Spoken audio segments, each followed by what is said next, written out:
Assalamualaikum warahmatullahi wabarakatuh. Perkenalkan, kami di sini dari kelompok 5 Pendidikan Mata Kuliah Kimia Terapan, dosen pengampu Fizaria Hasbullah MSI. Dengan anggota saya sendiri Muhammad Ilham Saputra, NPM 2121016. Saya Cinta Aulia, NPM 2121020. Saya Rafli Rizky Antariksi, NPM 2121018. Saya Gilang Pratama, NPM 2110042. Saya Ibnu Safwan Nugraha, NPM 2121006. Saya Abdul Rahman, NPM 2110077. Saya Muhammad Fikar Rizal, NPM 2121008. Saya Bima Elfijat, NPM 2111002. Saya Kunagali Laksana, NPM 2111048. Video ini kami buat untuk mempraktekkan tentang penggunaan bahan kimia dalam kehidupan sehari-hari dan perubahan bahan kimia. Bagaimana videonya? Silahkan Berikut adalah penggunaan bahan kimia yaitu sabun untuk mencuci tangan dalam kehidupan sehari-hari. Ya, seperti ini contohnya.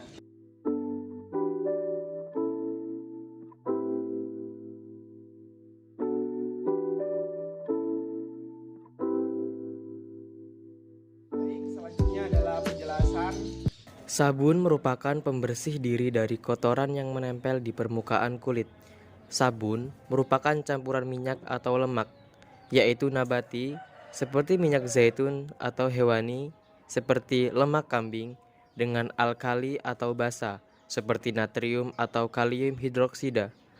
Melalui suatu proses yang disebut dengan saponifikasi, lemak akan terhidrolisis oleh basa menghasilkan gliserol dan sabun mentah.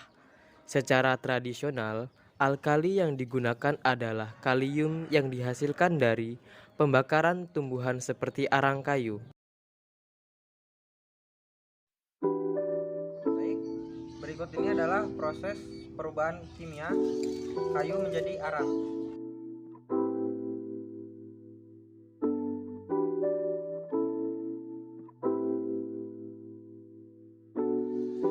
Berikut penjelasannya.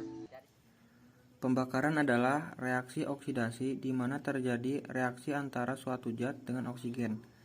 Jika suatu zat mengalami pembakaran, sudah pasti zat tersebut mengalami perubahan struktur secara kimia. Pembakaran kayu merupakan salah satu contoh perubahan kimia saat kayu dibakar sehingga menghasilkan reaksi H2O dan CO2. Reaksi tersebut akan terbentuk jika berjalan sempurna. Jika tidak, maka akan membentuk zat sisa seperti arang. Prosesnya seperti ini. Reaksi pembakaran kayu merupakan salah satu contoh reaksi reduksi oksidasi atau redoks. Spesies indikator dalam reaksi tersebut adalah oksigen di udara. Sehingga tanpa kehadiran oksigen, reaksi pembakaran tidak dapat terjadi. Berikut contoh reaksi pembakaran. Oke, melanjutkan dari video yang sebelumnya, yaitu tentang penggunaan bahan kimia dan perubahan kimia. Kali ini adalah perubahan bahan kimia oleh tumbuhan bawang. Kenapa dikatakan perubahan kimia?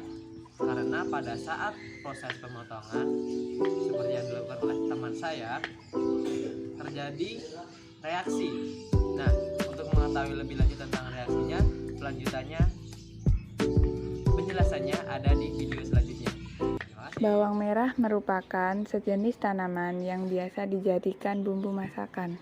Senyawa penting yang terkandung dalam bawang merah antara lain kalori, karbohidrat, lemak, protein, dan serat makanan. Kandungan mineral yang terkandung dalam bawang merah adalah belerang, besi, klor, fosfor, kalium, kalsium, magnesium, natrium, silikon, iodium, oksigen, hidrogen, nitrogen, air.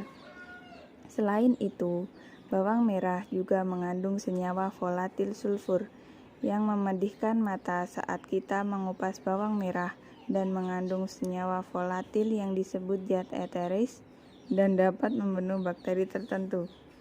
Saat kita memotong bawang, Sel-sel yang ada pada bawang menjadi terpisah dan mengeluarkan zat-zat kimia sebagai upaya pertahanan pada bawang. Proses pertahanan bawang dimulai dari senyawa sulfur pada bawang agar bereaksi dengan enzim sintase dan menghasilkan asam sulfenat. Asam sulfenat bersifat tidak stabil sehingga akan cepat berubah menjadi senyawa yang lebih stabil, yaitu propanetiol S oksida. Senyawa ini bersifat menguap dengan cepat sehingga masuk ke mata dan membentuk asam sulfat. Video ini kami buat untuk memenuhi mata kuliah kimia terapan. Dan demikian video ini kami buat, semoga dapat bermanfaat dalam kehidupan sehari-hari. Saya akhiri, wassalamualaikum warahmatullahi wabarakatuh. Hidup mahasiswa! Hidup mahasiswa!